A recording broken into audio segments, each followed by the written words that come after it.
Hey guys, so on Facebook Hill, as it's so called at Oceti Sakowin camp, this is the view down the hill. This is the camp.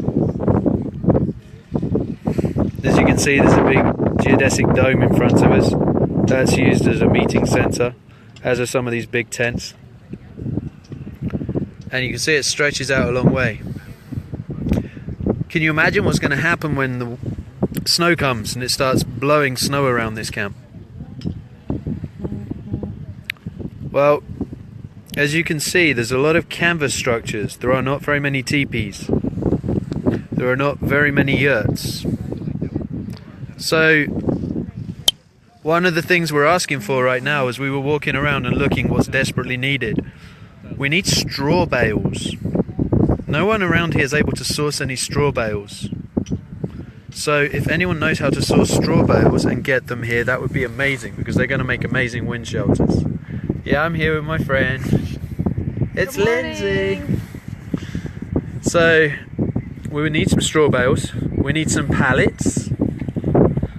We also need things like burlap sacks. Anything that could be used to protect from the cold coming up from the ground. For making floors for things. Hey Tyler. Hey Melanie. Hey Bill. Hey Alexandra. I've thrown up the link again to the fundraiser. This morning I did go across over to Rosebud. So if I show you over the river, if you look ahead of me here, you see the hill in the distance, and you see some structures just below that hill. That's Rosebud Camp. And over there's a gentleman from England, originally born in Manchester, lived in North Wales for 10 years. Sorry, I lied to you, 23 years in a teepee community. He's over there building teepees. So yesterday I told you guys that we were using some of the funding that's come in from the GoFundMe, from the CrowdRise, to be able to get a teepee set up for someone who'd lost their home while they were here. So I went across this morning and actually paid $600 towards some of the canvas for the teepee. What's a straw bale? It is a bale of hay, yes. If you look down here, I'll show you exactly what we're looking for, because there's some down here. So if I zoom in here, you see these strange things stacked up, protecting that tent from the wind. Those, my friend, are straw bales.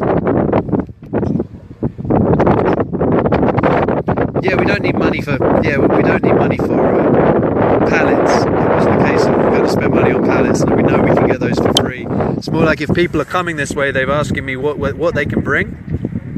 That would be some good things to bring, because I've seen them being used for floors. If you work anywhere near a place that roasts coffee, they have a lot of sacks from coffee roasting. So if you could bring a bunch of sacks, because those sacks are really good for flooring. The Mexican rugs, what are they called, Lindsay? Serapi, something like that. Serapi rugs from Mexico. Anything that's nice and thick to make a flooring. So it can be those rollout rugs.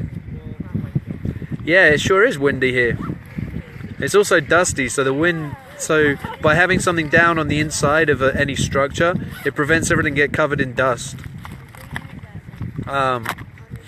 So we're looking at being able to have those floors in for those structures. Obviously cash is king. If you can send in Lowe's gift cards, you have the PO box. Foam mats. Only if they have the plastic around them, like what they would use for camping specifically, not what you'd put on a mattress in your home.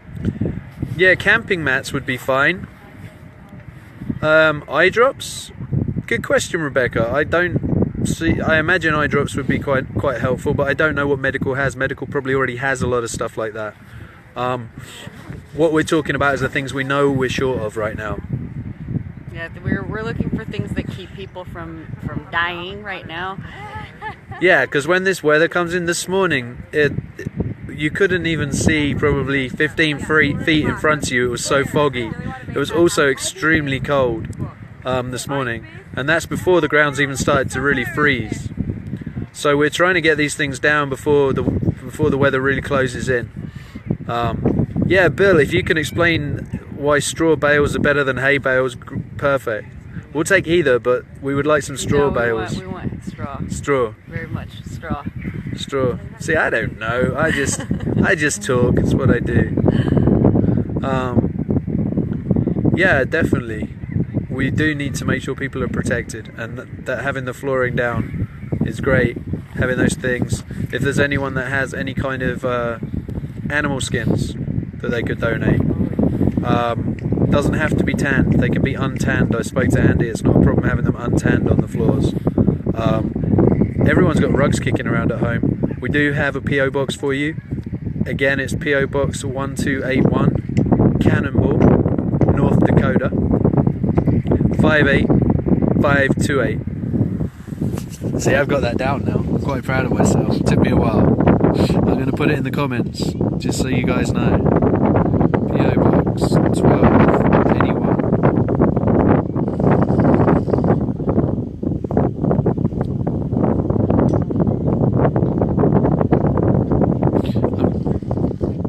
I'm going to put it in the comments, Sketch. I'll try to. It's coming up now. If you're losing me, I apologise. My connection seems to get really funny when I go live. 58528, right? There you go. So that's the PO box. Oh, it's not about being proud of me. I know people keep saying I'm doing amazing. I'm just here. Anyone can just come here. All I do is I walk around and I look and see what's needed, and I communicate with you guys. Hey Ben, appreciate you joining. If you guys didn't see, I was able to live stream some of the Veterans March earlier. It was beautiful. What it actually was, it was a funeral procession. There was a native who was a veteran who had passed away, and later on in that ceremony, where there were no cameras, they actually laid the ashes to rest and commemorated that person who had fought for their country. And it was amazing to see when they called for shouts out for the different armies, navies, and they also called out for indigenous warriors who had fought for the country. And by far the loudest shout was for the indigenous warriors, for the natives. And also on top of that, it was very notable that there were talk about how the skills of the natives in the First World War were used to be able to successfully infiltrate places, and to use their skills that they have from living in the environment to help win the war. And a lot of the time those things are forgotten about, and these people that are so downtrodden and so mistreated have actually protected the very people who have downtrodden them, and they still do. I can't tell you the number of times that someone has offered me food or drink here, or made sure that I'm warm enough, or let me get coffee before them, or let me go to the bathroom before them. They show so much respect. And what saddens me is there's some people that come here who don't seem to understand how to show that respect back. So if you are coming here, take some time to watch and learn. Take some time to just listen and understand the right way to do things and how to act in this environment. I don't have any knowledge of any passengers on a bus. You see, with these direct actions, what I choose to do is, unless it's sanctioned by the elders, I'm not there. So the Veterans March was something that was sanctioned by the elders. I tell you what was also beautiful that I noticed. The National Guard was stood on the other side. There were 3 of them that I could see watching. And at the point where there was the gun salute, the National Guard had their hand on their hearts. They were showing respect and being part of that ceremony from where they were stood. So I choose to go and do the different things that are sanctioned by the elders. If I don't know if it's sanctioned, I don't go there, so I'm not aware of what's going on with the other types of actions. If you guys hadn't seen, there's a beautiful hour-and-a-half forgiveness walk that I was also honoured to be able to see and to stream.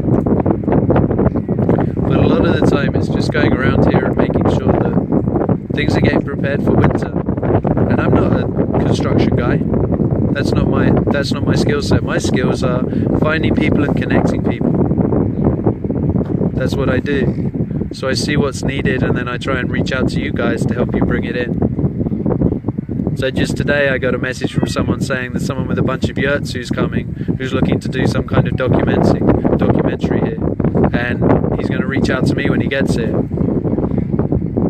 So we all have our different places in the world and in a community, and a lot about fitting into a community is understanding how best you can use your own skills in line with that community, and that's what I just try and do here.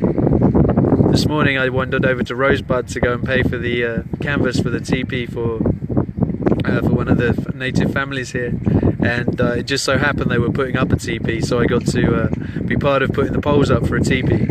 It was quite the experience. I had no idea what I was doing, but if any of you guys have ever played a game called Pick-a-Sticks, it's very similar to that. We're lifting these sticks up in the sky and trying to get them to fit around each other, and there's a guy running around with a rope. I believe there's probably a video when we get to somewhere with decent Wi-Fi, we'll be able to put a video up, so that'll probably be on my wall.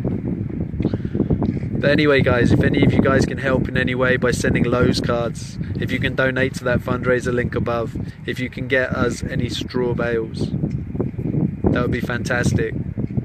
So you guys have a marvellous day, and if you come here, send me a message and I'd love to meet you, and love to see how we can work together to make this place safe, warm, and together as a community, working together for the winter. Love you guys, take care, bye bye.